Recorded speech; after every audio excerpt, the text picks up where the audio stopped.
Magandang umaga, ito po ang Mike Abin Live. Sabay na inyong napapanood at napapakinggan sa PTV4, Radyo Pilipinas, IBC 13, Facebook page, Mike Abin Live. Ngayon pong araw ng Wednesday, November 13, 2024. At ganoon din po sa ating mga kabayan sa Ibayong Dagat, mga overseas Filipino workers, naman po kayo nandoon. Kasama namin kayo sa mga paghahatid ng balita mula sa Office of the President at mga sa loob at labas ng ating pamahalaan. Pero ngayong pagkakataong ito, makibalita muna tayo sa Pag-asa kasi parang 2-5 na itong typhoon eh. At nakakapagtaka dito, bakit laging sa Luzon?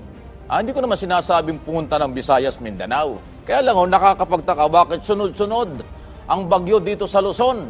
Narito po si Miss Veronica Torres, Pag-asa weather specialist na ating kasama ngayong umaga. At alamin natin itong bagyong Sinika, ang ating problema ngayon. Magandang umaga po. Magandang umaga din po sa inyo, pati na rin sa ating mga taga-subaybay sa PTV4. Sa kasalukuyan nga ay may minomonitor tayong bagyo sa loob ng ating Philippine Area of Responsibility, si Bagyong Ophel. Sinika po kahapon ay lumabas na ng ating PAR alas 2 ng hapon. Ito ngang si Ophel ay lumakas na at ngayon ay nasa typhoon category. Kanina alas 4 ng hapon or kanina alas 4 ng umaga, ito ay nasa layong 595 kilometers silangan ng Daet, Camarines Norte. Nagtataglay ng lakas na hangin na 120 kilometers per hour malapit sa sentro at bugso na aabot sa 150 kilometers per hour. Kumikilos sa direksyong kanluran sa bilis na 25 kilometers per hour. Dahil nga dito, nakataas ang signal number 1 sa may Cagayan kabilang ng Babuyan Islands, northern at central portions ng Isabela, Apayao, eastern portion ng Kalinga, easternmost portion ng Mountain Province, easternmost portion ng Ifugao. Posible nga maglandfall ito around Cagayan o Isabela area around pagdating ng bukas ng hapon.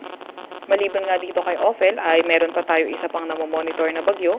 Ito naman ay nasa labas ng ating Philippine Area of Responsibility, may international name na Manyi.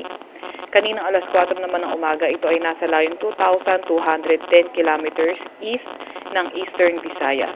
Nagtataglay ng lakas na hangin na 75 kilometers per hour malapit sa sentro at bugso na abot sa 90 kilometers per hour. Kumikilos sa direksyong west-southwest sa bilis na 30 kilometers per hour.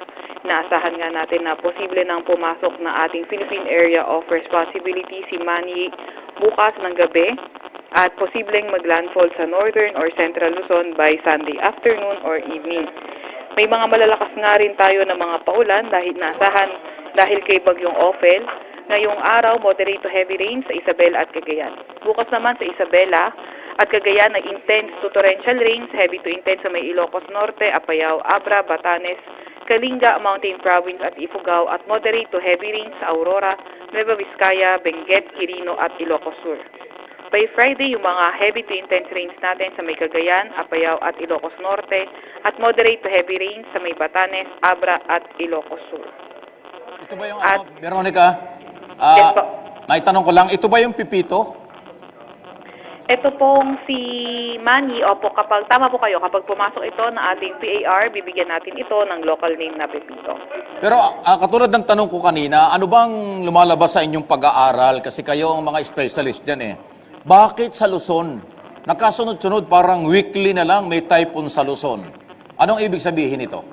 Opo, so ang nangyari po kasi although wala pa tayo sa La Nina season, pero papunta na din kasi tayo sa La Nina, so nagiging mainit yung karagatan na may kalapitan sa atin. So ang inaasahan nga natin ay kapag ganun ay mas conducive ito sa development ng mga bagyo. And then habang lumalapit sa bansa natin dahil hindi pa nga nakaka-penetrate itong si Amihan ay nagiging mainit pa rin yung karagatan malapit sa atin na which is conducive pa rin sa tropical cyclone development. And also yung mga dinadaanan almost the same dahil yung mga nagsisteer sa kanyang mga weather system ay hindi rin halos gumagalaw. Kasi napapansin namin, kung di ako nagkakamali, pampitong bagyo itong si Pipito dito sa Luzon. Ito lang nakalipas na ilang linggo o buwan lang nakakalipas, hindi ba?